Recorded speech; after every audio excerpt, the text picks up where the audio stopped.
오늘도 찬양으로 하나님께 나가겠습니다.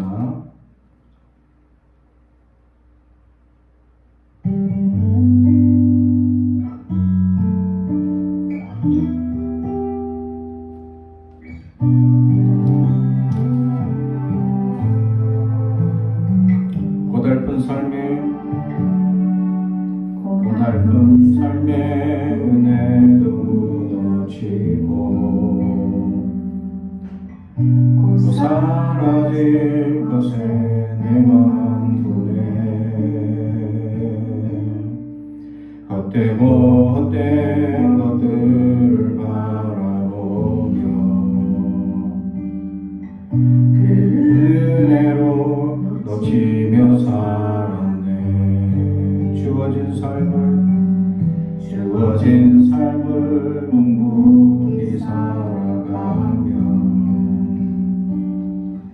날 붙드신 주 예수를 보내. 사망 가운데 놓여진 나의 삶을 날 건지신 주 이름 예수. 나의 안수를 바꾸셨네. 주를 향한 노래로 소망의 노래로 나의 눈물을 거두신 주 예수 이름 안에 살게 하소서.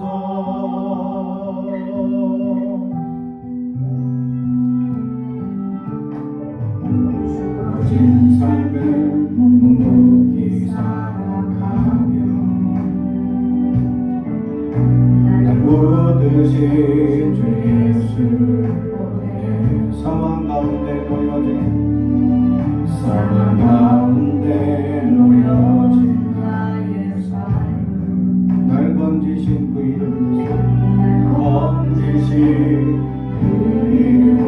예수. 나의 안수를 바꾸셨네. 주를 향한 노래로 소망의 노래로 나의 눈물을 거두신 주 예수 이름 안에 살게 하소서. 나의 안수를 바꾸셨네. 주를 향한 노래로 소망의 노래로 나의 눈물을 거두신 주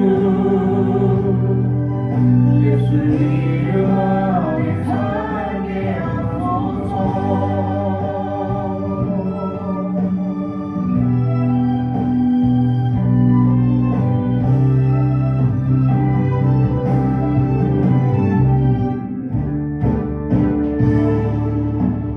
나의 안수를 바꾸시네.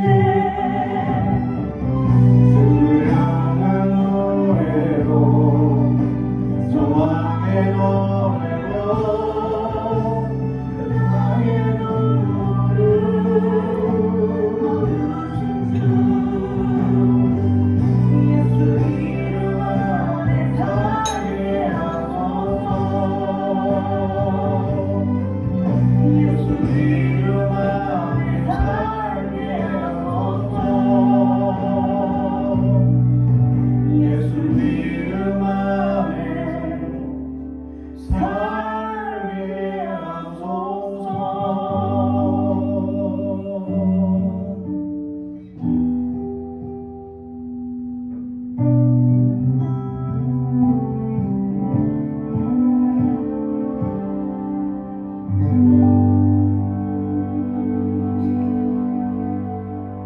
아멘. 우리 계속해서 우리 행복 찬양합니다. 화려하지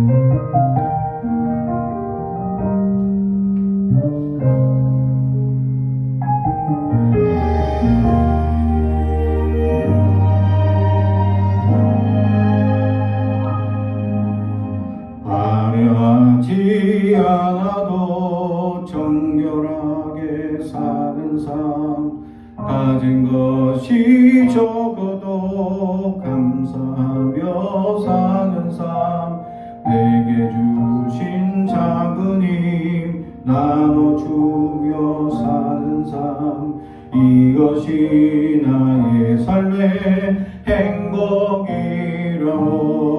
눈물 날 일 많지만, 눈물 날 일 많지만 기도할 수 있는 것, 억울한 일 많으나 주를 위해 참는 것, 비록 짧은 작은 삶 주 뜻대로 사는 것, 이것이 나의 삶의 행복이라오. 이것이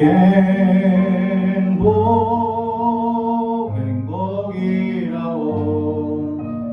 세상은 알 수 없는 하나님 선물, 이것이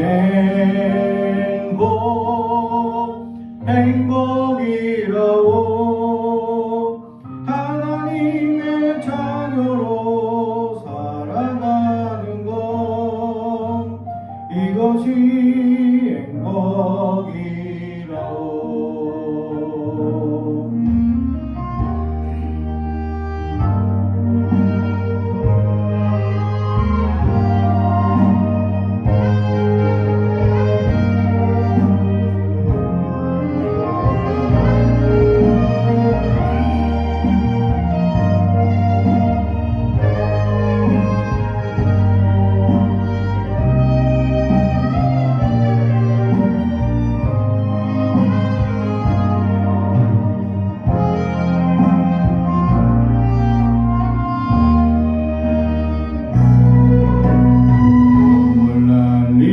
많지만 기도할 수 있는 것, 억울한 일 많으나 주를 위해 참는 것, 비록 짧은 작은 삶 주 뜻대로 사는 것, 이것이 나의 삶의 행복이라오. 이것이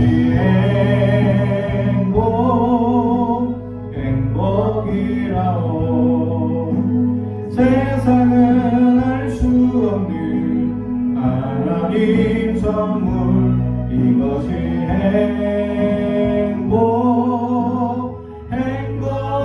행복이라오.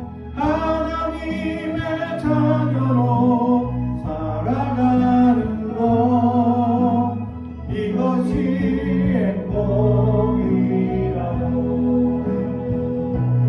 이것이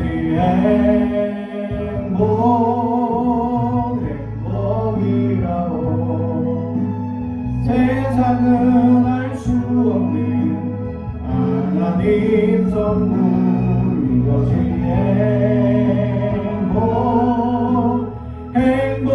행복이라오. 하나님의 자녀로 살아가는 것,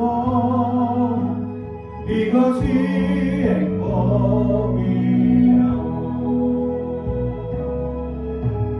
이것이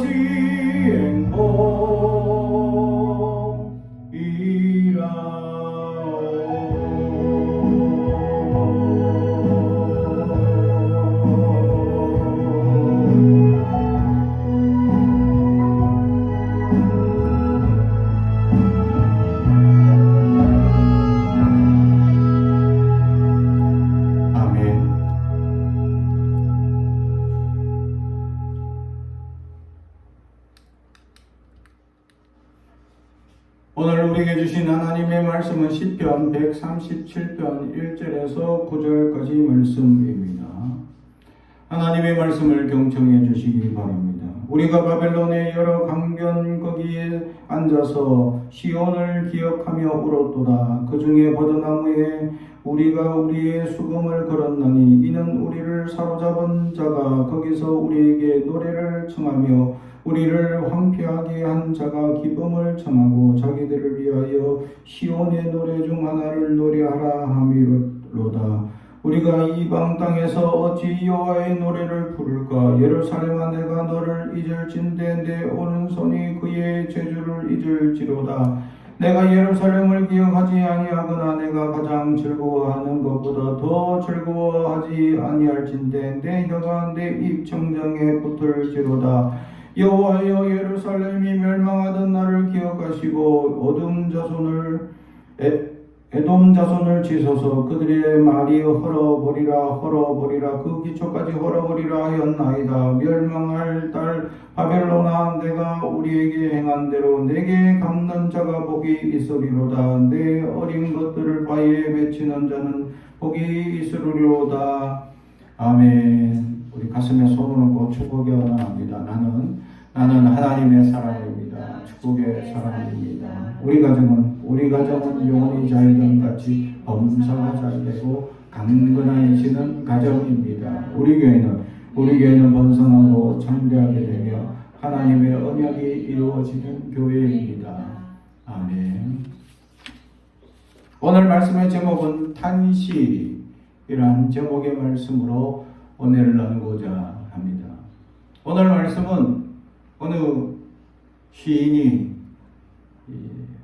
바벨론 포로로 잡혀가서 여러 강가의 백성들이 앉아서 하나님께 울며 통곡하며 탄식하고 있는 장면들을 바라보며 자기도 이제 이 시인이 어떤 사람인지를 보여주는 장면인데, 수금을 버드나무에 걸어버리겠다, 나의 손재주를 없애버리겠다 라고 고백합니다.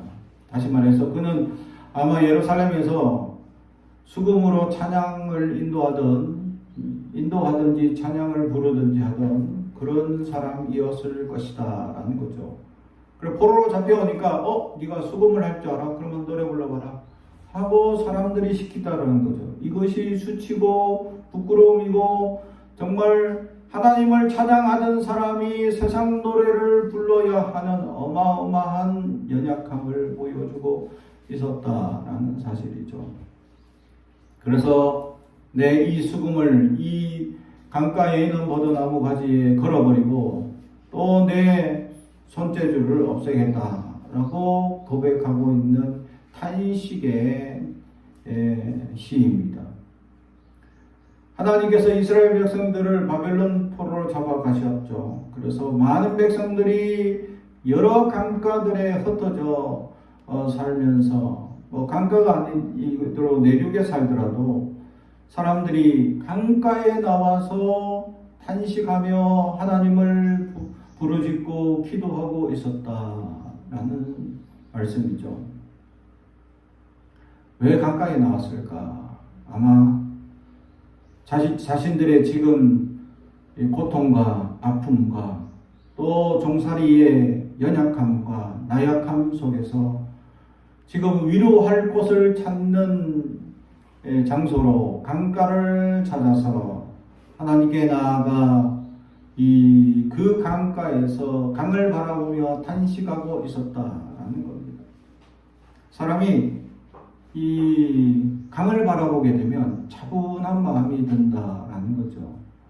그 강의 잔잔한 흐름, 또 강에서 반짝이는 물결, 또 이런 것들을 바라보면서 이제 급작하고 호흡이 가빠오고 이렇게 화가 나는 상황들이 가라앉게 된다. 그래서 얼마나 가라앉느냐? 심지어는 너무 심각하게 가라앉아서 이런 어떤 학자가 옛날에 보고한 바에 의하면, 제가 아직도 기억하는데, 강가에 사는 사람들 중에 우울증이 더 많이 찾아오더라 라는 사실이죠. 그래서 이제 유세에서 어떻게 나왔냐, 그 학자가 얘기하기를 강가를 바라보며 살면 우울증이 빨리 찾아올 수 있습니다.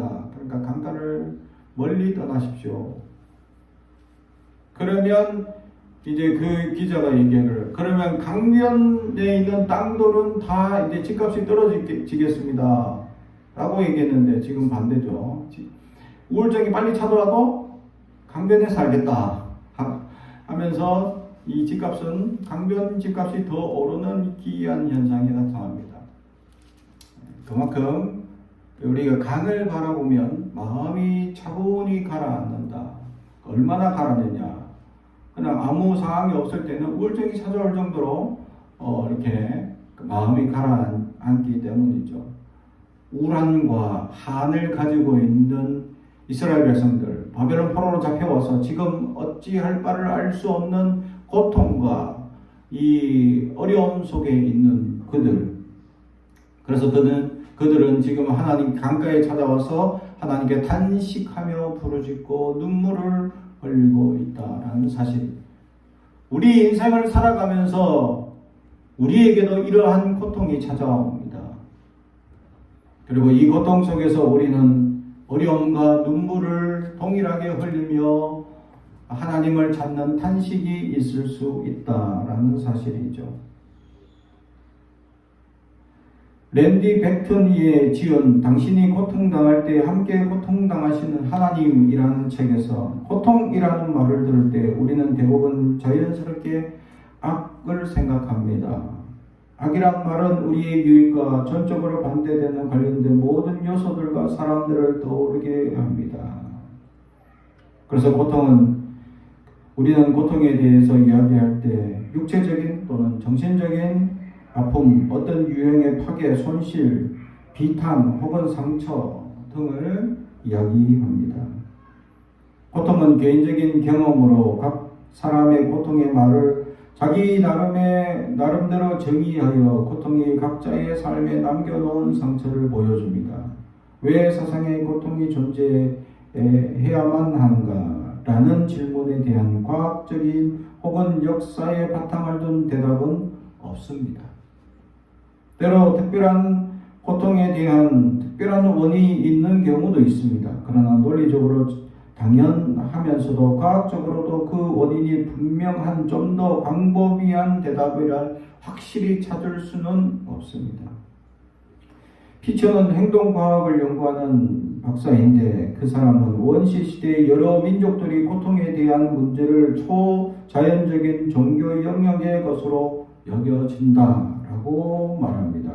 필립 얀센은 우리가 아파할 때 하나님은 어디 계시는가? 라는 질문에 대해 그것은 우리에게 떠나가 버리지 않을 질문이라고 말합니다. 그는 또한 고통은 불가지론을 낳을 수도 있는 반면 더 강한 믿음을 낳을 수도 있다라고 얘기합니다. 그래서 우리의 고통을 통해서 많은 사람들은 탄식을 하게 되죠. 아픕니다. 많이 아픕니다.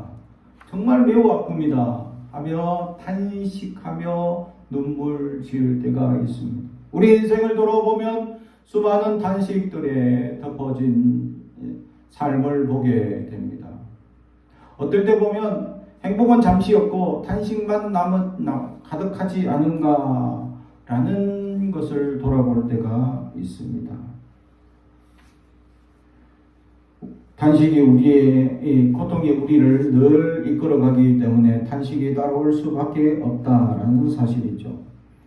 미국의 정신과 의사이자 신학자인 스콧 팩은 그의 저서인 아직도 가야 할 길에서 이렇게 얘기합니다. 삶은 고통의 바다입니다. 즉 고해입니다.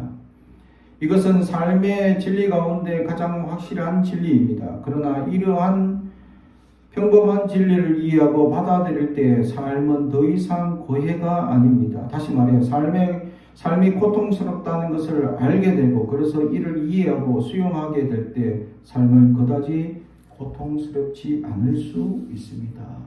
라고 얘기합니다. 오늘 시인은 그 고통을 이겨내기 위하여 누구를 찾느냐? 누구를 찾느냐?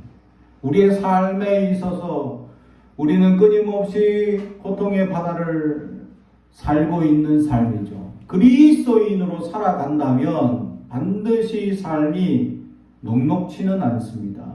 반드시 고통이 찾아올 수밖에 없습니다. 진리로 사는 그리스도인들이 비진리의 세상 속에 살면서 반드시 거칠어지는 삶이 있어야 하기 때문입니다. 반대로 나 이 삶이 너무 행복합니다. 거치는 게 하나도 없습니다. 라고 얘기하면 둘 중에 하나입니다. 믿음이 최고의 경지에 이르렀거나 아니면 믿음은 적당히 생각하거나 둘 중에 하나가 된다는 거죠. 여러분 어디 있습니까? 지금 행복하십니까? 그럼 여러분 믿음은 어디 있습니까? 왜냐하면 그리스도로 살면 거짓말을 하면 안 되죠. 사람들을 친절하게 대해야 되죠. 원수까지 사랑해야 합니다. 나를 괴롭히고 악의적으로 나를 괴롭히고 힘들게 하는 이들을 용서하며 사랑해야 합니다. 내가 받은 상처, 내가 눌려있는 고통은 누른 채 주님 말씀을 지켜서 신앙으로 그것을 극복하고 이겨서 그들을 용서하고 사랑해야 합니다. 어디까지 용서해야 됩니까? 이런 건 7번까지 용서하라고 주님은 우리에게 말씀하죠. 그런데 우리는 그렇게 합니까? 라고 물으면 대답이 쉽게 나오지 않습니다. 물론 저도 그렇습니다. 누구나 인생이 녹록지 않고 누구나 인생이 화목하지 않기 때문입니다. 반대로 인생은 그래서 거칠고 어렵고 힘든 고해이다라는 사실. 고통의 바다 가운데 사는 우리에게 희망이 있습니까? 우리에게 소망이 있습니까? 우리가 정말 희망을 얘기할 수 있습니까? 라고 얘기하는 그 순간 우리는 누구를 바라보면 누구를 찾으면 이 희망이 찾아온다라고 우리는 발견하게 된다라는 사실이죠. 오늘 시인은 이 고통의 바다 가운데 눈물만 흘리는 것이 아니라 바로 하나님께 찬양하고 있습니다. 이 시편들은 대부분 이 시가 적어지고 난 다음에 후대에 와서 이게 편집되어서 예배 가운데 쓰여진 찬양들입니다. 사실 예배 가운데 이 찬양이 쓰여졌다는 겁니다. 찬양으로. 그래서 지금 기록이 남겨지고 우리가 성경으로 보게 될 수 있는 겁니다. 다시 말하면 이제 바벨론 포로가 끝나고 예루살렘에 돌아온 남은 자들 백성들이 예루살렘을 다시 세우고 난 다음에 성전을 세우고 난 다음에 그들이 그곳에서 이 찬양을 불렀다는 것. 탄식하고 고통하는 그 시절을 기억하며 하나님께 찬양하고 있었다라는 사실이죠. 왜 이것을 반복해서 예배드리며 찬양하고 있느냐? 고통이 우리에게 찾아온다는 것은 당연한 건데 이 고통의 순간에 우리가 누구를 찾아야 하는지를 보여주고 있기 때문입니다. 오늘 시인은 누구를 찾고 있느냐라는 것이죠. 바로 하나님을 찾으며 부르짖고 있다라는 사실입니다. 이 기도의 대상이 바로 하나님이고 바로 하나님께 나아가는 하나님의 역사를 기억하며 하나님의 소망을 바라보며 하나님께 나아가고 있기 때문입니다. 우리의 인생에 고통이 주어질 때, 우리가 연약함에 처해졌을 때, 우리가 눈물 짓고 아파하며 일어날 수 없을 것 같은 연약함이 찾아올 때, 정말 우리가 의지하고 확실히 믿는 그들로부터 배신당하고 또는 상처당할 때, 사람의 상처는 이루 말할 수 없는 아픔과 고통을 주기 때문입니다.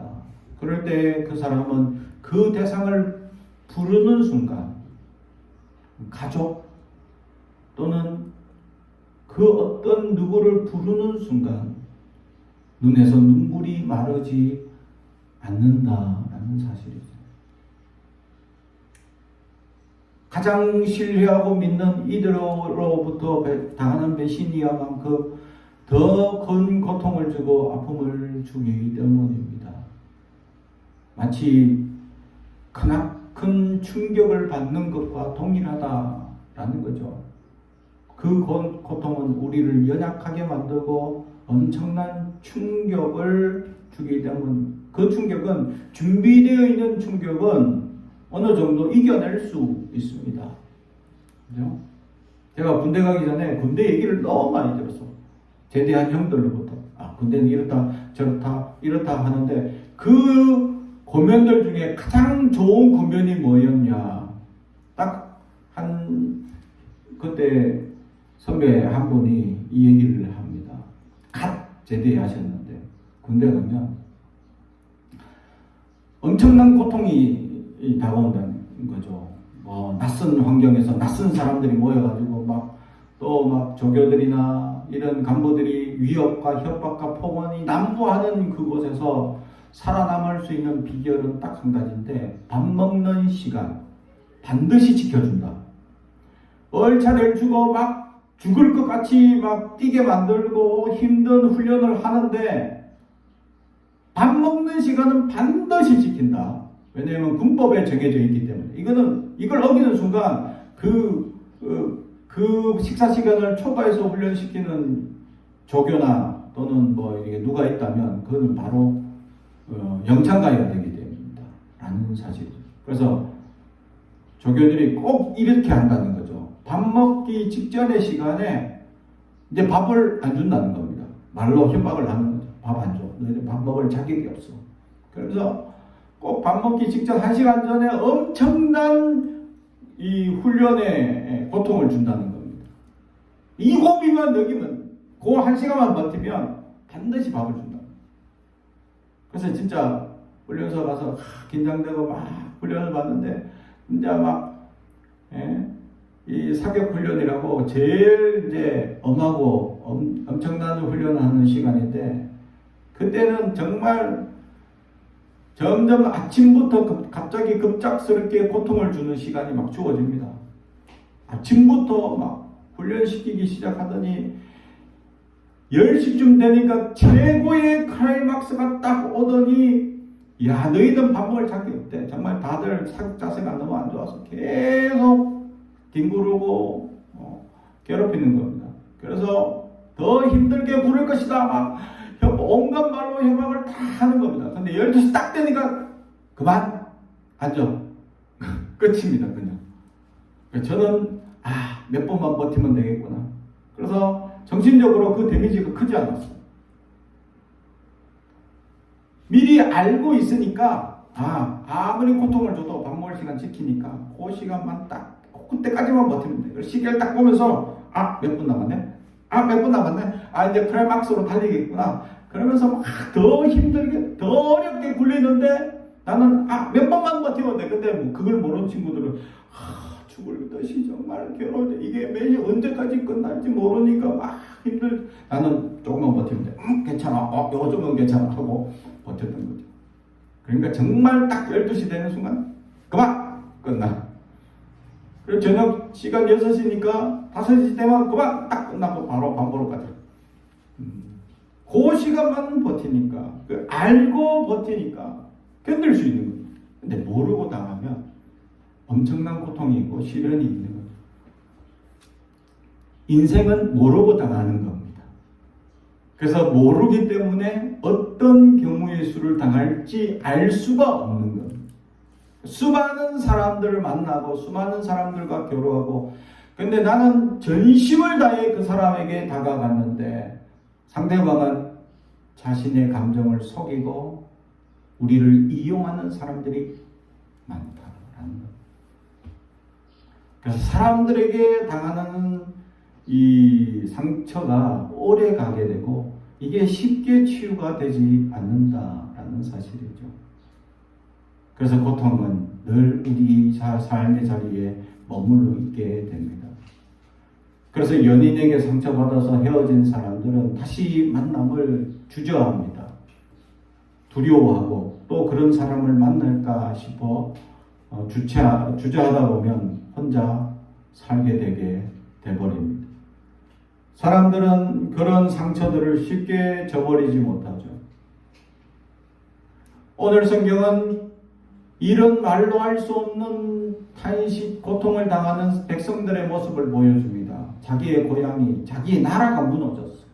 나라가 없어진, 하루아침에 자기가 살던 터전을 완전히 빼앗기고 무너지고 좌절되고 나라가 없는 상황에 그냥 포로로 끌려가서 낯선 곳, 낯선 자리에서 낯선 언어로 그 사람들이 위협과 협박으로 그냥 이끌어가고 그들이 시키는 대로 따라야 되고, 하나님을 찬양하던 이 찬양가는 노래를 잘 부른다는 이유, 또 이 수금을 잘 탄다는 이유로 노래 불러봐라 라고 조롱하고 비방하는 그런 아주 창피한 자리에 끌려가 일평생을 언제 자유를 얻을지, 일평생 언제 해방이 될지 알 수 없는 연약함 속에서 날마다 고통 속에서 살아갈 수밖에 없는 그들은 강변에 나아가 하나님을 찾고 있습니다.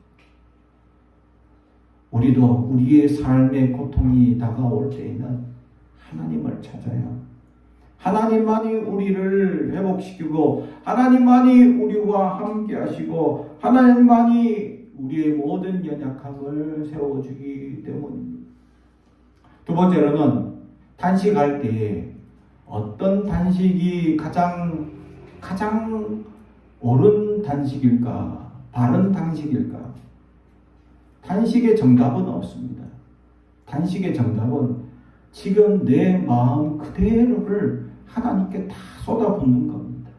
내가 지금 아파하는 모든 감정을 그대로 하나님께 솔직하게 고백합니다. 오늘 시인은 어디까지 솔직하게 고백하느냐? 바로 자신들이 포로로 잡혀올 때 에돔 사람들이 헐어버리라 예루살렘 무너지는 걸 막 박수치면서 격려했다는 거죠. 그 사람들 하나님 기억하시고 그들 자손을 쳐달라고 고백하죠. 왜? 내게 상처가 되는 사람들이었기 때문에. 또 바벨론에 대해서 이렇게 얘기한 8절, 멸망할 땅 바벨론아. 심지어는 어디까지 얘기하나? 9절, 내 어린 것들을 바위에 맺히는 자는 복이 있다. 자식을 그냥 바위에 맺힌다. 끔찍한 이야기죠. 그만큼 고통스럽고 그만큼 지금 상처받아 있는 이들이 지금 바벨론 포로로 잡혀 있는 그들의 심정 그대로를 지금 하나님께 고백하고 있다라는 사실. 우리가 당하는 고통, 우리가 당하는 마음, 이걸 어느 정도 감추고 어느 정도 이제 감내하고 하나님께는 좀 올바르게 기도해야 되지 않을까? 필요 없습니다. 하나님께는 그냥 다 얘기하는 거예요. 그냥 하나님께는 그냥 아파하는 그대로를 메어달래야 됩니다. 그냥 하나님께는 그냥 그 품에 매달려서 그냥 울기만 해도 됩니다. 하나님께는 그냥 내 심정, 아파하는 마음을 그대로 고백하면 된다라는 거죠. 이게 뭐냐면 우리의 행동적 언어, 행위라는 겁니다. 어떤 사람이 고통스러울 때 사람들은 말로 무언가를 위로하려고 한다라는 거죠. 괜찮아? 힘내? 다시 이겨낼 수 있을 거야? 라고 어떤 말로 무슨 이 고통스러운 현장에 뭔가 위로가 되고 뭔가 격려해주고 싶은 마음이 있는 건 아는데 그걸 말로 자꾸 가르치거나 정답을 던져주려고 합니다. 그러나 그것은 그 고통당하는 사람에게 이 고통의 정답은 없습니다. 그게 욥기의 이야기죠. 친구 3명은 욥이 지금 당하는 고통에서 야 정답 내가 줄게. 네가 잘못해서 당하는 고난일 거야. 라고 얘기를 합니다. 욥에게 50가지의 정답을 던져줍니다. 그러자 욥은 하나님께 지금 내가 당하는 이 고난은 무엇입니까? 라고 자꾸 탄원하죠. 내가 정말 하나님께 잘못 살았습니까? 아닙니다. 욥의 정답은 알 수 없는 고난입니다. 인간으로서는 알 수 없어요.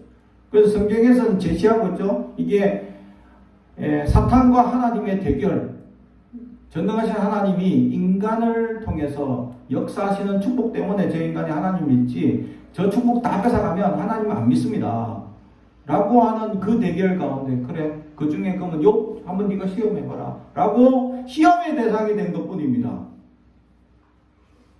그래서 인간으로서는 잘 살다가 갑자기 당하는 고난이라 이건 어떻게 알 수 없습니다. 근데 친구들이 야 네가 잘못했다, 네 말 잘못했다, 행동 잘못했다, 어떤 문제가 있다, 저 자녀들도 분명히 뭔가 문제가 있어서 저랬을 것이다 하고 자꾸 문제점을 찾아내고 그것을 잘못을 찾아서 뭔가 이렇게 고치라는 얘기를 하죠. 그러나 거기에는 아무런 위로가 되지 않아, 도리어 더 상처가 될 수도 있습니다. 근데 위로가 되는 말이 있습니다. 그게 뭐냐? 행동의 언어였다. 그것은 바로 고통당하는 사람한테 그냥 손만 한번 꼭 잡아주면, 고통당하는 사람의 어깨를 한번 토닥이 주면, 그리고 그 품을 품으며 함께 울어주는 이 행동의 언어가 그 사람을 더 감동하게 하고 위로가 될 수 있다라는 것입니다. 고통당하는 사람들에게 우리가 정답을 줄 수 없습니다, 사실. 왜냐하면 그 삶과 우리의 삶은 다르기 때문에 각자의 삶이 모두가 다릅니다. 근데 그 모든 각자가 다른 삶에 우리가 경험한 고통, 우리가 알고 있는 고통에 비례해서 자꾸 뭔가 정답을 주며 위로하려는 어리석음이 있다는 거죠. 위로는, 진정한 위로는 그냥 함께 있어주는 행동의 언어. 손을 지그시 잡아주고, 눈을 마주쳐주고, 함께 울어주고, 같이 포옹해주고, 어깨를 토닥여주고, 머리를 쓰다듬어주고, 그것이 그에게 가장 큰 위로가 될 수 있다는 것이죠. 사랑하는 성도 여러분, 우리의 삶이 고통으로 어려운 사람들이 있을 수 있습니다. 우리 주변에 고통과 어려움으로 눈물을 지으며 상한 심령으로 탄식하는 이들이 있을 수 있습니다. 그들을 향해서 우리는 우리의 행동적 언어로 믿음의 심령을 가지고 그들에게 다가가 위로할 수 있는 저와 여러분이 되길 주님의 이름으로 축복합니다. 탄식할 때는 어떤 위로도 그들에게는 들리지 않기 때문입니다. 어떤 강사는 이렇게 얘기합니다. 고통이 극심할 때는 기가 다친다 라는 거죠. 기가 다친다. 말이 안 들려요. 뭔 말을 해도 정신이 지금 혼미해져서 그 고통에만 집중하다 보니 들리는 말이 없다는 겁니다. 그들은 어떤 고통을 들으려 하는 게 아니라 이 고통을 공감해 주기를 원하고 있다라는 것. 함께 아파하고 함께 울어주고 함께 그것을 이해한다라는 행동으로 우리가 그들에게 나아갈 수 있어야 한다라는 거죠. 오늘 성경은 이 수많은 고통당하는 이스라엘 백성들이 한결같이 다들 강가로 나와서 그 강가에서 이 눈물 짓는 이스라엘 백성들을 보게 됩니다. 그리고 나중에 결국 이 이스라엘 백성들은 그 강가에서 결단합니다. 다시는 하나님을 저버리지 않겠습니다. 다시는 우리의 신앙이 연약함에 빠지지 않겠습니다. 다시는 사람을 의지하지 않겠습니다. 오직 하나님만 의지하겠습니다. 라고 그 강가에서 그들은 결단하는 식을 가지게 되죠. 사랑하는 성도 여러분, 우리는 우리의 연약함이, 우리의 삶에 끊임없는 고통이 우리를 휩싸가 우리의 마음이 심각하게 아파하고 눌릴 수 있습니다. 아니, 눌리는 것이 당연할 수 있습니다. 그 가운데 우리는 먼저 하나님을 찾아야 하고, 두 번째는 그 고통 가운데 있는 이들을 위하여 우리는 지그시 다가가주고 공감해줘 그들을 위로하고 세워줄 수 있는 사람들이 될 수 있어야 합니다. 그리고 하나님 앞에 이 고통의 문제는 낱낱이 다 고백하며 탄식하며 부르짖을 수 있어야 합니다. 그냥 부르짖는 겁니다. 그래서 탄식이라는 것이 되는 거죠. 사랑하는 성도 여러분, 주님 앞에 탄식하고 부르짖을 때 하나님은 응답하십니다. 그리고 그 음성에 귀를 기울이시고 어느 누구의 탄식보다 그 고통스러운 탄식을 들으시고 반드시 응답하시는 분이시다라는 사실. 우리는 그 탄식을 기억할 수, 그 고통 가운데서 벗어날 수 있기를 주님의 이름으로 축복합니다. 우리의 삶이 녹록지 않고 어려움이 다가올 때마다 하나님을 찾으십시오. 그에게 모든 것을 터놓으십시오. 그리고 함께 고통 속에서 공감하며 은혜가 넘치는 삶이 되길 주님의 이름으로 축복합니다. 기도하겠습니다. 사랑과 저희가 되가신 아버지 하나님 감사합니다. 우리는 연약합니다. 그래서 늘 연약함에 놓여 탄식하며 고통 속에 눌려 있을 때에 있습니다. 이를 이겨낼 수 있는 용기를 주시고 하나님이 우리를 지켜주시고 보호하시는 놀라운 은혜와 주님이 친히 찾아와 우리를 위로하여 주시고 함께하여 주시는 그 놀라운 은혜를 경험하게 하옵소서. 그리하여 이 고통이 속에서 이겨내게 하시고 우리의 눈물 가운데서 벗어날 수 있도록 붙잡아 주시옵소서. 감사드리며 예수님의 이름으로 기도드리옵나이다. 아멘.